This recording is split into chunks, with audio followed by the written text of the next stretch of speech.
Que el Señor les bendiga a todos, hermanos. Amén. Bienvenidos nuevamente a una sesión más de la Palabra del Señor. Estamos estudiando el tema de la doctrina del Espíritu Santo. Y como siempre yo hago un repaso de la clase anterior. ¿Recuerdan la clase anterior? ¿Alguien que me diga algo de lo de la clase anterior?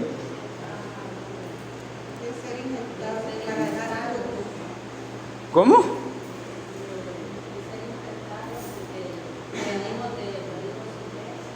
Ajá. Venimos del olivo silvestre con una naturaleza llena de pecado. En la sesión anterior estuvimos estudiando el tema de una naturaleza crucificada, en donde estuvimos estudiando que el apóstol Pablo decía de sí mismo que tenía una lucha contra su carne. Y estudiamos la manera en la que esa carne se ve crucificada, según el apóstol Pablo. En nuestro análisis, nuestro énfasis fue definir lo que el apóstol Pablo escribía y mencionaba sobre dos palabras claves con respecto a nuestra carne. El verso que tomamos de base nos decía que debíamos crucificar la carne con sus pasiones y deseos. Nuestra carne tiene pasiones y tiene deseos. Y las pasiones significa que hay emociones o sentimientos intensos, profundos, que nos desequilibran y nos mueven fuertemente la voluntad para actuar de forma impulsiva. Las pasiones son dominadas por impulsos. Y los deseos es un impulso o son anhelos que motivan a una acción que debe ser conseguida, que debe ser experimentada o debe ser alcanzada por algo que creemos que es valioso. Eso es un deseo. Así que tenemos pasiones y tenemos deseos que vienen de la carne. Bueno, yo explicaba que una de las cosas es tener pasiones y deseo, y otra cosa es alimentar y ejecutar esas pasiones y esos deseos. Mientras que el apóstol Pablo habla del deseo de la carne, en ese marco solamente se mantiene como deseo. Pero cuando los deseos son ejecutados, eso se convierte en obras de la carne. Porque ya no solo son deseos, son obras de la carne.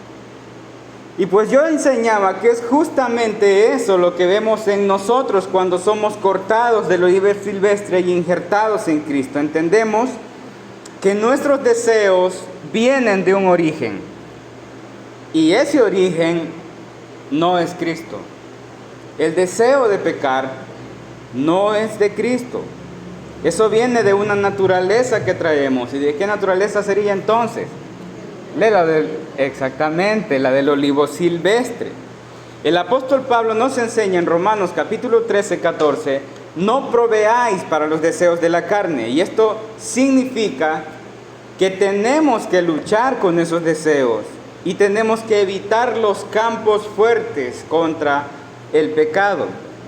La lucha que el apóstol Pablo muestra de sí mismo es una guerra férrea en la que se muestra como el más débil. El apóstol dice, lo que yo no quiero, eso hago. Encuentro la ley de Cristo en mí, pero también encuentro la ley del pecado, de la carne. Es una guerra. El apóstol Pablo se muestra como el más débil pecador que no tiene dominio sobre su propio pecado y su naturaleza pecaminosa, pero nos muestra la dependencia absoluta de Cristo, que es su Señor y su Salvador. Realmente es una lucha entre la carne y el espíritu, una lucha que no debemos ignorar, una lucha a la que todos los que hemos sido o lo que somos cristianos nos enfrentamos a diario. Es un campo, hermanos, en donde sabemos que tenemos que elegir qué sembramos. El apóstol nos dice que si sembramos para la carne, esto significa alimentar nuestros deseos y vivir en las obras de la carne, segaremos muerte. Pero si sembramos para el Espíritu, esto es alimentar nuestros deseos y servir y obedecer a Dios y su palabra, estaremos creciendo espiritualmente. Y el resultado de eso será segar vida eterna. Pero volvíamos al texto base en el que vemos que nuestra carne ya está crucificada. Pero entendimos la palabra crucifixión, y crucifixión no es aniquilación. La crucifixión es una forma de tortura en donde se clavaban las personas de sus manos y sus pies para causarles inmovilidad y sufrimiento. Esa es la imagen que el apóstol Pablo está presentando de nuestra carne, que una vez si experimentamos la obra de regeneración, nuestro espíritu es libertado, pero nuestra carne es crucificada. No está aniquilada, pero sí está crucificada. Amén. Y esa crucifixión, aún en su crucifixión, nuestra carne nos hace guerra. Imagínense si estuviera libre. Lamentablemente, incluso con la carne crucificada, a veces cedemos a la presión del pecado y pecamos voluntariamente. Pero nuestra esperanza no está en nuestro poder de dominio y sujeción a la carne. Nuestra esperanza, nuestra fe y nuestra seguridad está en Cristo. En Cristo, por quien fluye la rica savia de santificación y recibimos el perdón de nuestros pecados. Y aunque en nuestra naturaleza pecaminosa caigamos en pecado, Jesús ha prometido que el Padre nos limpiará. Aunque caigamos en pecado, no seremos cortados. No vamos a ser desinjertados por nuestros pecados. Seremos limpiados por el Padre para llevar más fruto. Nuestro pecado ya no tiene poder de condenación sobre nosotros porque Cristo pagó la totalidad de nuestros pecados en la cruz. Lo que vivimos nosotros los cristianos es un proceso de santificación. Y lo que dura nuestra vida, en ese proceso, nuestros pecados serán revelados, pero también serán limpiados por el Padre. Porque el Padre los limpiará para que lleven más fruto. Por lo tanto, para nosotros no hay condenación. El apóstol Pablo está diciendo, ahora pues ninguna condenación hay para los que están en Cristo. Porque no van a ser desinjertados, no van a ser arrancados, porque ya fueron puestos por Cristo ahí. Y lo que quiero que entendamos es que no vamos a ser personas sin pecado. Y lo que quiero que entendamos es que ninguno de nuestros pecados tiene el poder para arrancarnos de la vida de donde Dios nos injertó. La naturaleza de pecado nuestra tendrá brotes, pero serán cortados y limpiados por el Padre. Porque ese es el proceso de nuestra santificación para que llevemos fruto. Si no, no tendría sentido que el Padre nos limpie. Pero Jesús dijo que el Padre nos limpiará para que llevemos más fruto. Si nuestra carne ha sido crucificada y tenemos libertad del pecado, en el que ya no hay condenación por nuestros pecados, esa libertad debemos usarla para abundar en dar fruto y ocuparnos en nuestra salvación con temor y temblor. Ahora vamos a ver el siguiente tema, y el tema de hoy es injertados pero sin vanagloria. Otra vez, injertados, pero sin vanagloria. Vaya conmigo siempre a la carta de los Gálatas, capítulo 5, 24 al 26.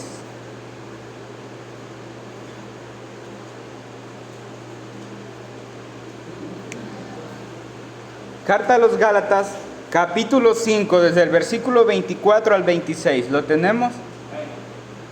¿Sí? Dice la palabra del Señor, tomando desde el versículo que estuvimos en la sesión pasada. Pero los que son de Cristo han crucificado la carne con sus pasiones y deseos. Si vivimos por el Espíritu, andemos también por el Espíritu. 26. No nos hagamos vanagloriosos, irritándonos unos a otros, envidiándonos unos a otros. Oramos al Señor. Señor amado, reconocemos nuestra condición delante de ti, nuestra vileza, nuestros pecados, nuestra maldad. Perdónanos, Señor, por nuestros pecados. Y cumple tu palabra en nosotros de limpiarnos de todo aquello que tú quieres limpiarnos.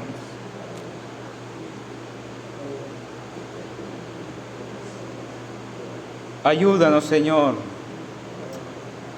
y llena de luz nuestras mentes y nuestros corazones para que podamos ver tu palabra como tú lo deseas. Muchas gracias, Señor. Amén y amén. Injertados, pero sin vanagloria. En mis años de conocer el Evangelio, hermanos, y la vida dentro de la iglesia, probablemente son muy pocos, no tengo tantos años, pero comparados con la cantidad de años que muchos de ustedes, los que están aquí, tienen, pues yo he visto y he analizado que hay personas dentro de la iglesia que se consideran a sí mismos como una representación de santidad. Se representan así como, o se consideran así como fariseos. Los fariseos se sentían gente muy celosas de la ley, gente que se ocupaba mucho en cumplir los rituales de la ley y querías que todos los cumplieran, tal y cual está escrito. Pues yo he visto que dentro de la iglesia también hay hermanos así, con ese espíritu de fariseo, celosos por lo correcto y celosos porque las cosas se hagan como se tienen que hacer. Y a veces se nos sale lo fariseo cuando vemos en los demás algunas cositas que consideramos que no están bien. A mí se me ha salido lo fariseo alguna vez, no sé a usted. Sí. A veces vemos en los demás cosas que no deben ser así y nos templamos, nos erguimos y no con mansedumbre, ni con madurez, ni mucho menos enseñando a los demás cómo debemos vencer esa parte de la carne. Lo hacemos desde la crítica, lo hacemos desde el sin propósito. Y a veces lleva una supuesta intención de corregir, pero más que corregir hace daño. No se logra el propósito de corregir, sino que más bien hacemos un daño. Y esto puede pasar por dos cosas. Número uno, no tenemos suficiente palabra de Dios para enseñar. Y lo único que sabemos hacer es crítica desde un impulso grotesco. Porque las cosas se tienen que hacer bien. Esa es una. Y la otra es que tenemos mucha vanagloria y consideramos que tenemos la suficiente pureza para no tolerar las manchas de pecado de los demás.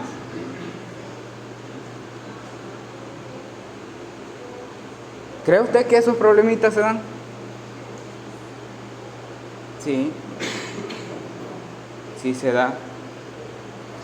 Ahora, el contexto que estamos estudiando aquí es de que nuestra carne está crucificada y debemos andar verdaderamente en el Espíritu, pero debo señalar que vivir en la crucifixión de la carne, sometiendo las pasiones y deseos, viviendo y andando en el Espíritu, tal como lo dice en los primeros 2 versículos que leímos, eso es, hermanos, madurez espiritual. Crucificar la carne y someter las pasiones y deseos, andando en el Espíritu y viviendo en el Espíritu, esa es madurez espiritual. Eso es haber avanzado ya, haber crecido en la semejanza de Cristo. Pero algo que también podemos hablar de la madurez es que la madurez no trae consigo vanagloria. La madurez no trae consigo irritar al otro. La madurez está formada por el conocimiento de la palabra de Dios y la experiencia en guerras contra la carne vencidas. Lo vuelvo a repetir. La madurez está formada por el conocimiento de la palabra de Dios y experiencias en guerras contra la carne vencidas. La madurez espiritual no trae consigo envidia. Alguien que ha crecido espiritualmente en Cristo y ha alcanzado madurez espiritual, lo primero que tiene claro en su mente, por mucho que haya crecido y por muy feliz que se sienta de que muchas áreas de su vida están crucificadas y que tiene control sobre sus deseos y sus pasiones, él no va a olvidar jamás de que él sigue siendo injerto. Y tiene muy, pero muy claro que todos los demás también son injertos. Y que cada uno está viviendo su proceso de santificación de forma individual. No estamos en el mismo tiempo de proceso, pero sí estamos en la misma vid. Amén. Alguien que ha crecido espiritualmente no se toma el trabajo de hacer que los demás den fruto de santificación. Él no es la savia que sustenta a los injertos. Él es un injerto. La única manera en la que podemos ayudar a los demás es mostrándoles el camino por medio de la palabra de Dios, que es lo que Dios ordena en su palabra para sus hijos y la manera en la que ellos deben caminar. Y quiero anticiparme a decir que este problema de empeñarnos en que los demás sean puro fruto del Espíritu, sin ninguna mancha ni ninguna arruga y sin ninguna hoja del olivo silvestre, este problema nunca se da en los recién injertados. Este problemita no se da en los injertos chiquitos. Este problema de vanagloria, este problema de irritación, este problema de la envidia se desarrolla en aquellos que tienen varios años de haber sido injertados. Que tienen tanto tiempo libre que no se ocupan ellos mismos de su propio fruto, sino que quieren que todos los demás den puro fruto y que sea de santificación. El apóstol Pablo en estos versículos está presentando a un tipo de persona dentro de la iglesia con apariencia de madurez, que se esconde en los muchos años que tiene, pero que no tiene nada de madurez, sino que también es parte del olivo silvestre, que muchos se sientan maduros y no lo sean. Y el problema es que se creen espirituales. No puede haber faltas en los demás, no lo toleran, no se sienten tranquilos, no están cómodos. Es una picazón, una rasquiña, da alergia ver que un hermano cometió una falta, que un hermano cometió un pecado. Esa incomodidad, esa intranquilidad, ese es el problema.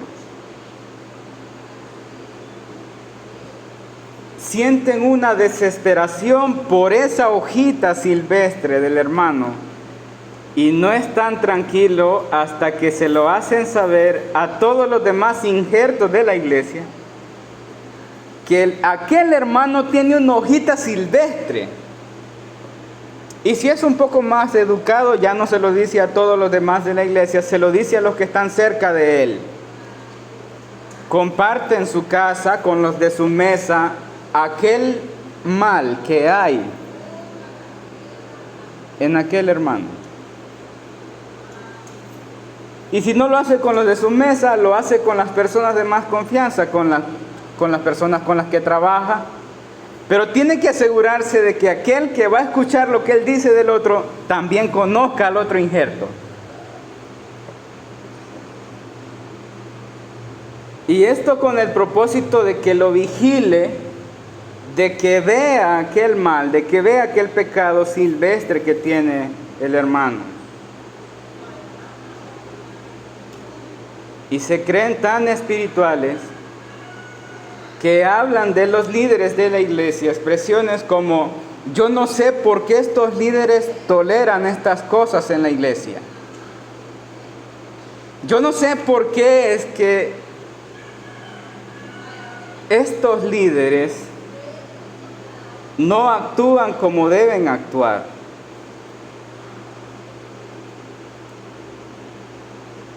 Se creen maduros espirituales y comienzan a dar ideas de cómo manejar esos asuntos.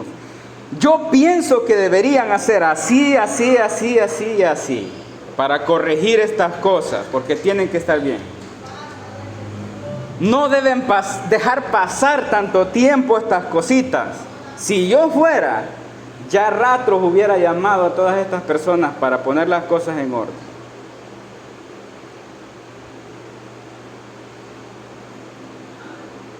Esa, hermanos, es la típica actitud de un injerto macho. Y como bien lo conoceremos aquí, es un injerto machorro. Son muy buenos en la apariencia externa, pero porque crean una imagen de puras flores. Este tipo de personas, hermanos, en las que su vida y su costumbre dentro de la iglesia es señalar a los demás, yo estoy seguro que no son fructíferos. Toda su energía la gastan en meterse en lo que no les compete. No tienen claro cómo pueden ayudar y no ayudan. No les compete a ellos porque no son ellos los encargados de limpiar a los demás. Jesús dijo: el Padre los limpiará. Dios no les asignó ese trabajo a nadie. Y yo estoy seguro, hermanos, que no pueden ayudar a los demás porque jamás lo hacen con la palabra de Dios. Nunca he escuchado a alguien que critique a los demás que venga con la palabra de Dios para corregir lo que está mal. Por tanto, no se vive en una forma pura de ayudar a los demás con un sentimiento de ver crecer al otro, sino que el único sentimiento que hay ahí es llevar irritación para mostrar su propia vanagloria. Estas personas comúnmente no se ocupan de su propio fruto, pero sí se jalan el pelo para hacer notar las hojas silvestres de los demás. Y el problema es que se creen espirituales. Hermano Eliseo, pero ¿por qué dice eso usted? Porque el apóstol Pablo está hablando del fruto del Espíritu. El apóstol Pablo está hablando de que el fruto del Espíritu es amor, gozo, paz, paciencia, benignidad, bondad, fe, mansedumbre y templanza. Y en el versículo 24 está hablando de la crucifixión de la carne. En el versículo 25 está hablando de vivir y andar en el Espíritu. Pero en el versículo 26 encontramos a los que son vanagloriosos y tienen cierto placer en irritar a los demás. Según el verso, es por envidia. Póngase a pensar, ¿cómo me veo yo murmurando y causando irritación en los demás sin ningún tipo de provecho?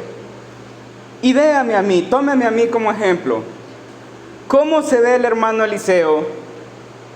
Que cada vez que yo hablo con él, las únicas palabras que salen de su boca es hablar de alguien más y de lo que le molesta del pecado de alguien más. Imagínese usted que usted quiere hablar con el hermano Eliseo y dentro de la conversación, de ese momento que usted habla con el hermano Eliseo, él aprovecha la oportunidad para contarle en confianza la falta de otro hermano.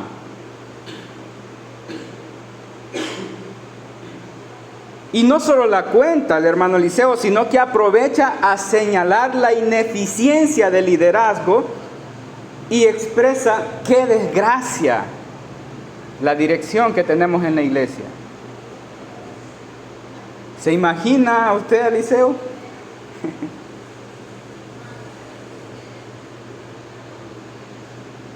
Ahora yo me pongo a pensar, yo, Eliseo, siendo un pedazo de injerto de olivo silvestre, aún un pecador, que me siento con la suficiente vanagloria que me da la autorización de murmurar contra otro injerto. Y no solamente me quede con eso, sino que me deleite en irritar a mis líderes, porque en el fondo les tengo envidia. Claramente esa imagen es muy fea y horrible de Eliseo.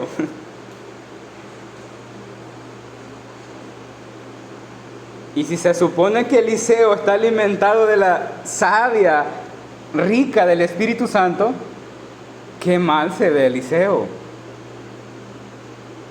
Se ve muy mal. Eso es lo que el apóstol Pablo quiere presentar. Pero lo que yo quiero que identifiquemos bien aquí es cómo se ve un injerto macho. Y probablemente yo me voy a ver con mucha frondosidad por fuera y podré confundir a los demás cuando vean mi espiritualidad llena de flores. Pero la composición de esas flores serán mi vanagloria, serán irritación y serán envidia. Se va a notar, y claro que se va a notar. No hemos sido llamados a ser injertos machos. Somos llamados a llevar fruto, y debe ser fruto de santificación.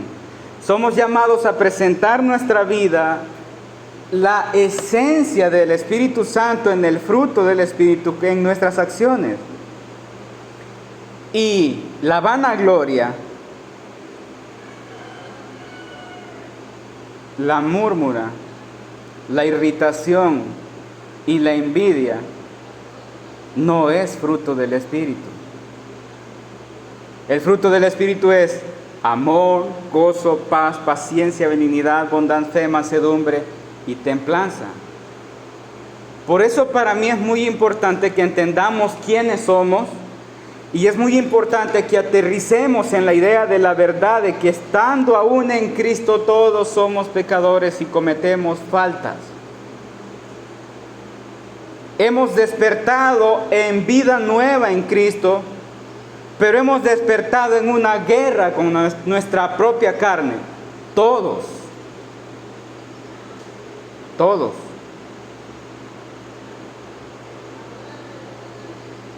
Y es claro que cuando despertamos nos vemos rodeados de un montón de injertos, pero fueron cortados del mismo olivo silvestre. Y debemos ser conscientes de que no perdemos completamente esa naturaleza. No perdemos completamente la naturaleza del olivo silvestre.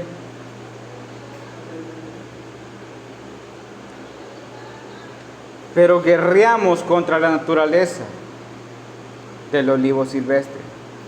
Porque se opone a la intención del Espíritu.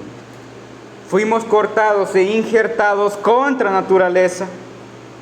Y debemos estar conscientes de eso. No debemos olvidar de que somos injertos. ¿De dónde venimos? ¿Cuál es nuestra lucha? ¿Y cuál es la lucha de los demás?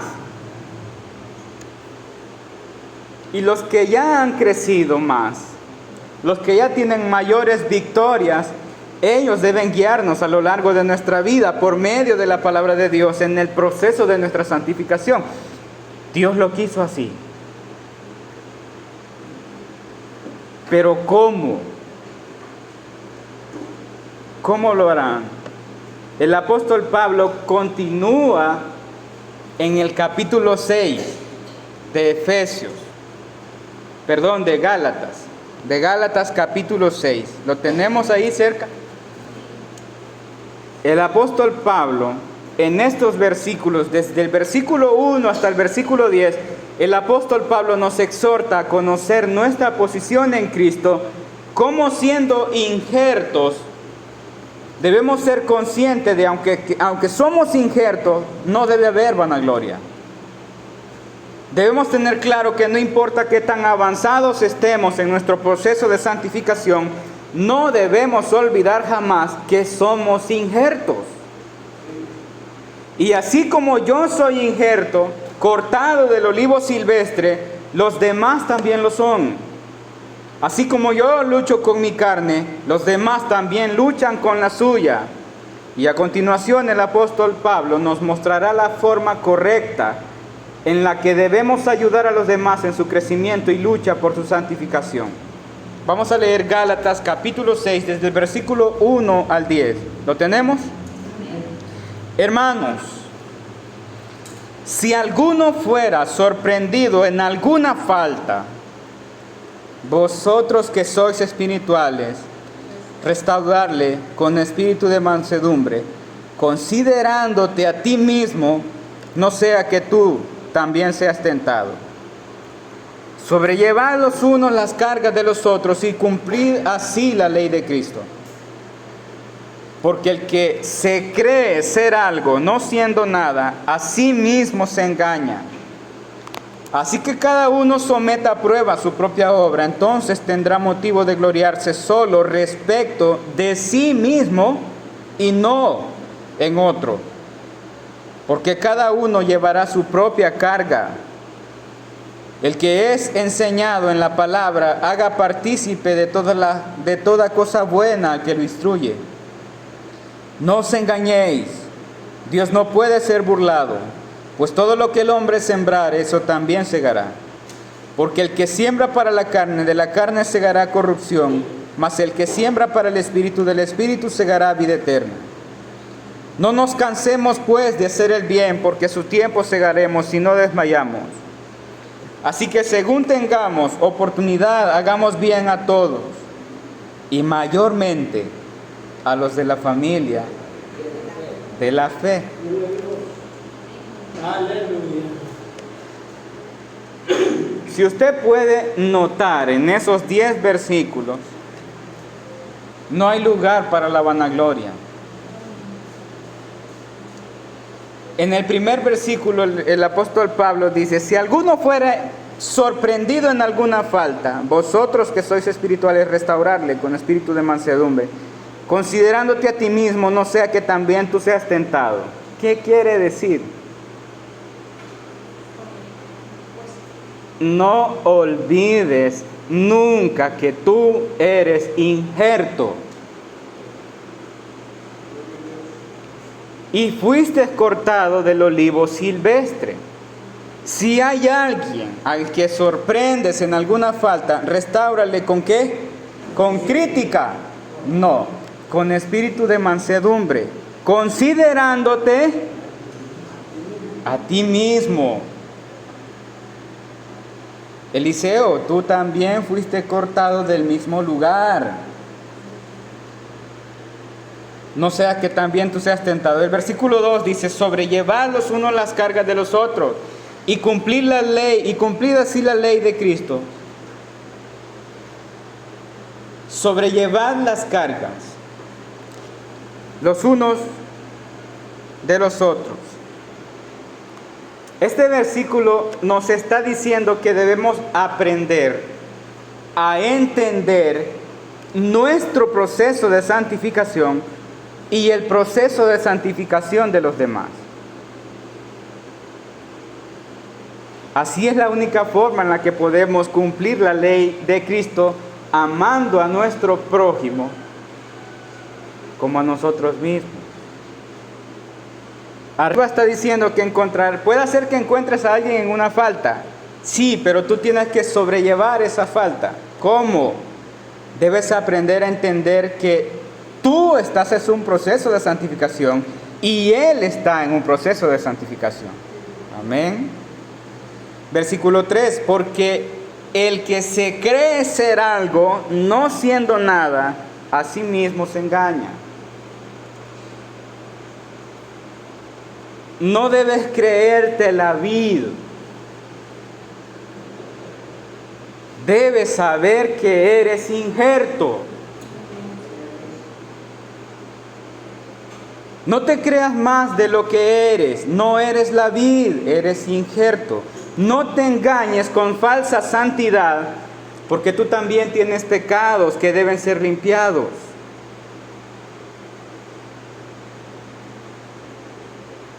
Versículo 4. Así que cada uno someta a prueba su propia obra, y entonces tendrá motivo de gloriarse solo respecto de sí mismo y no en otro. Somete a prueba tu propio fruto. Evalúate, mírate. Verifica que tu fruto y tus acciones sean conforme a lo que Dios dice en su palabra, que es el fruto del Espíritu. Encuentra los motivos para alegrarte de tu propio avance, de tu santificación,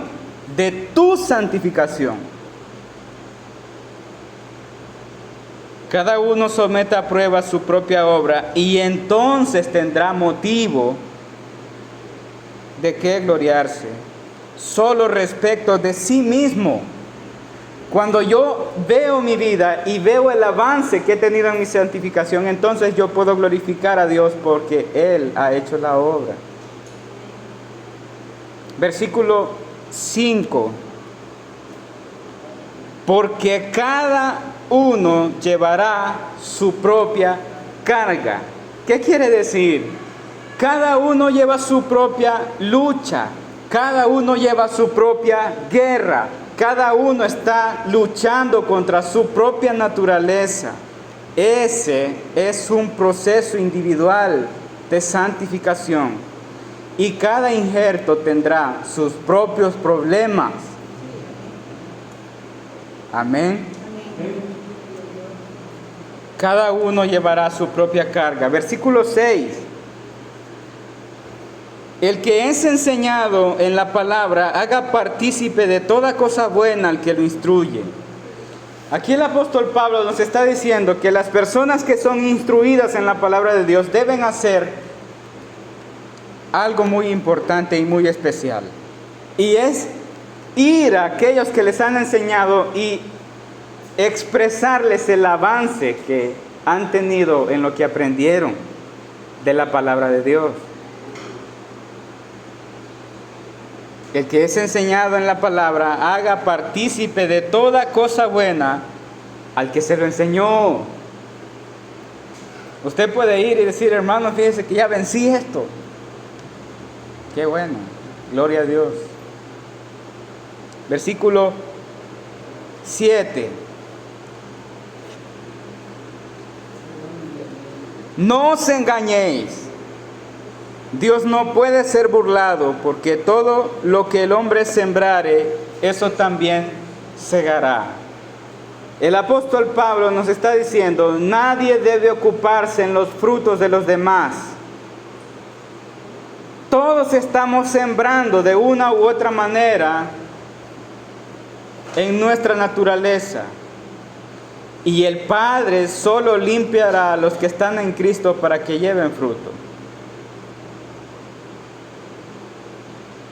Dios no puede ser burlado, y todo lo que el hombre sembrar, eso también segará. Versículo 8. Porque el que siembra para su carne, de la carne segará corrupción, mas el que siembra para el Espíritu, del Espíritu segará vida eterna. Los que no se ocupan en su crecimiento de santificación, se ocuparán en su pecado. Eso es claro. La carne exhibirá su corrupción y al final será condenación, pero los que se ocupan del Espíritu se ocuparán en dar fruto y su final será vida eterna.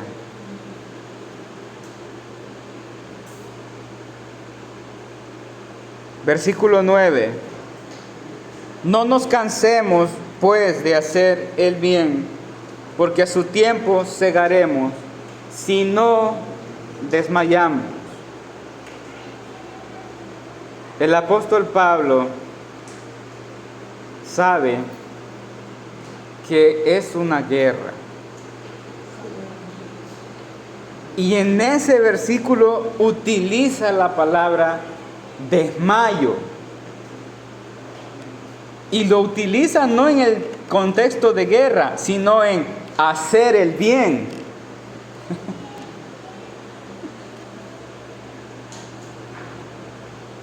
No te canses en la guerra contra tu carne, haz el bien. A su tiempo segarás, y aunque la guerra sea recia en contra de tu carne y aún sientas desmayar, a su tiempo segarás. Y si hay personas a las que tú le vas a hacer bien, pero van a ser vanagloriosas y se van a encargar de irritarte y van a disfrutar irritarte, no desmayes. No olvides que tu vida depende de la rica savia del buen olivo. Enfócate en dar fruto.